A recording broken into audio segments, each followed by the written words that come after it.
Imagine sitting across a table from an investor reviewing your business. They're not asking about your passion. They're not asking about your work ethic.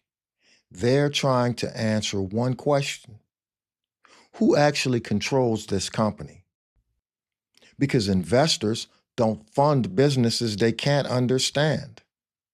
And control determines whether the company can survive growth, conflict, and financial pressure. We're going to look at the signals investors use to determine control, the documents they examine, and why many companies that appear successful still struggle to attract serious investment. Because investors aren't evaluating your enthusiasm, they're evaluating whether the company operates as a stable system. Who makes decisions? How those decisions are enforced? And what happens when disagreements appear? Those three questions define control. And control determines whether investors feel confident placing capital into the business. Think about a group text where 5 people are trying to make a decision.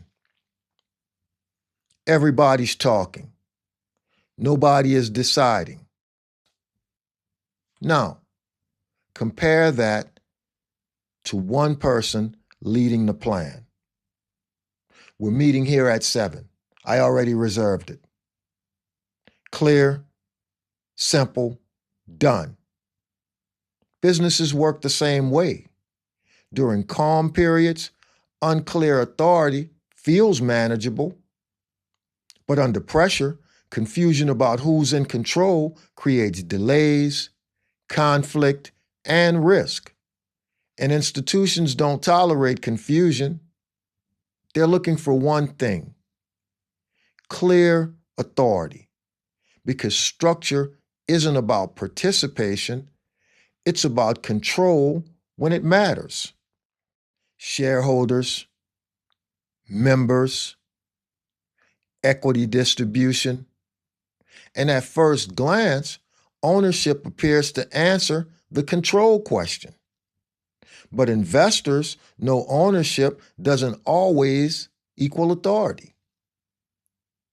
Someone may own a large percentage of the company, yet have limited control over the operations. So investors continue their evaluation. Operating documents, corporate bylaws, shareholder agreements, board structures. These documents reveal how decisions are made. Who approves major transactions? Who appoints management? Who resolves disputes? Investors study these documents carefully because governance determines how power flows inside the organization. Next, investors evaluate decision authority. Who signs contracts? Who authorizes spending? Who directs employees? If decision authority consistently rests with one individual, investors recognize centralized control. And that's not necessarily negative, but it means the company's stability depends heavily on that individual. If authority is distributed through management structures and boards, the company appears more institutional. Institutional systems attract institutional capital. At this point, many founders recognize a common misunderstanding. Founders often focus on ownership percentages, but investors focus on decision structures. Ownership tells the investors who benefits from the success. Control tells investors whether the business can survive conflict. And investors care deeply about how the company behaves when things go wrong. They also examine how disagreements are resolved. What happens if partners disagree? What happens if a founder leaves? What happens if major decisions create conflict? Governance structures answers these questions. Clear resolution mechanisms reduce uncertainty. Ambiguity, on the other hand, increases risk, and investors avoid unnecessary risk. Think about a busy intersection with no traffic light. Cars move from every direction. It works until it doesn't. Now, add a traffic light. Clear signals, clear order, clear control. Businesses work the same way. When authority isn't clearly defined, decisions overlap and conflict. And under pressure, that confusion creates real risk. Investors aren't looking for activity. They're looking for structure that controls movement.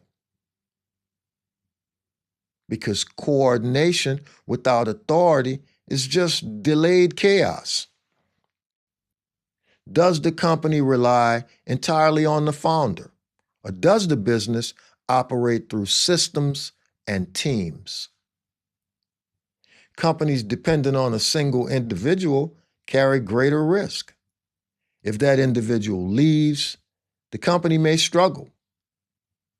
Businesses with distributed leadership appear more stable, and stability attracts investment. Once investors evaluate control structures, they adjust their investment terms. Clear governance structures create confidence. Unclear authority increases caution. Investors may require board seats, voting rights, protective provisions, or additional oversight. These mechanisms allow investors to influence decisions that affect their capital.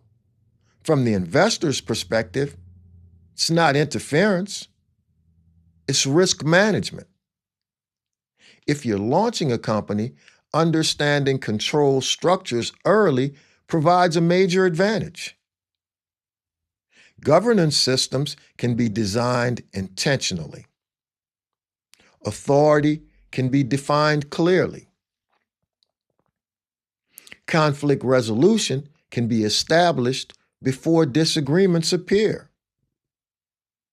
And if you're already operating a company, this episode becomes diagnostic. It helps you see how investors might interpret your current structure. Because investors rarely explain their concerns directly. They simply adjust the deal. Adjusters don't evaluate passion, they evaluate control. They want to know who makes decisions and how those decisions are enforced and how authority survives conflict.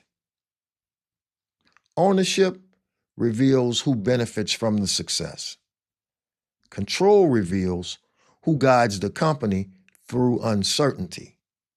And understanding how investors evaluate control reveals something many founders never realize. And that's the businesses that attract capital are not just profitable, they're predictable. Because investors are not just funding opportunity. They're funding systems they believe will hold under pressure. If this gave you a different way to think about your structure, then like the video and subscribe, because most of what's out there is focused on formation, not what actually holds under review. And if you're already operating a business, then there's a free resource in the description called the Structural Exposure Check. It's a simple way to see whether your business is actually separate or just documented that way. And remember, structure isn't what you file, it's what survives under pressure.